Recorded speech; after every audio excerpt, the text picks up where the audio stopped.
បាទស្វាគមន៍បងប្អូនអរគ្នាមកកាន់ការវិភាគហាងឆេងមាសអន្តរជាតិសម្រាប់ថ្ងៃទី3ខែតុលាឆ្នាំ2025អញ្ចឹងកាលពីម្សិលមិញនេះគឺមាសបានឡើងទៅចើ resistance ម្ដងទៀតគឺ3890ឬក៏9293អញ្ចឹងជាក់ស្ដែងវាបង្កើត double top នៅលើតំបន់3890ហើយជាក់ស្ដែងក៏វាបានចុះមកចើនៅ support តំបន់3820បាទឬក៏10ជាងតិចតួចយើងប្រកួតថា20ហើយបានបកឡើងមកដល់តំបន់3850ទៅកាន់តំបន់3860វិញអញ្ចឹងមានន័យថាបច្ចុប្បន្ននេះមាសគឺចាប់ផ្ដើមមាន resistance ចោលរហូតដល់2ដងហើយប៉ុន្តែយ៉ាងណាក៏ដោយវាស្ថិតនៅក្នុងទំនោរ uptrend ដដែលអញ្ចឹងការជួញដូរ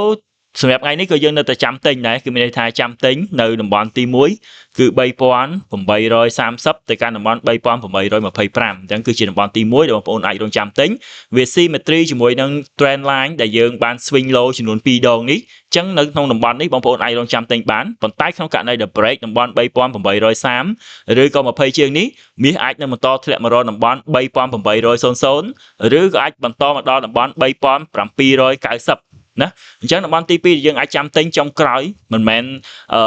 ចាំទិញធម្មតាទេគឺចាំទិញចុងក្រោយតែម្ដងក្នុងករណីដែលទីផ្សារធ្លាក់មកដល់តំបន់3790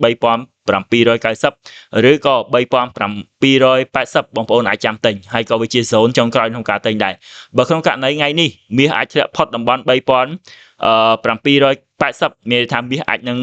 reversal បដូរ trend នៅក្នុង time frame 1ម៉ោងប៉ុន្តែជាក់ស្ដែង time frame 1ម៉ោង4ម៉ោងបច្ចុប្បន្ននេះគឺស្ថិតនៅក្នុងទំនោរ uptrend ដដែលទេអញ្ចឹងនៅក្នុងករណី scenario ដែលមាសអាចធ្លាក់ផុតតំបន់3780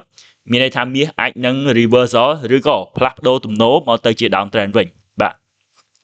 សម្រាប់ការលក់ខ្ញុំឃើញថាតំបន់ resistance ដែលមាសទៅបង្កើតថ្មីនេះគឺបងប្អូនអាចលក់បានទី1គឺ3890ទៅកាន់3900អ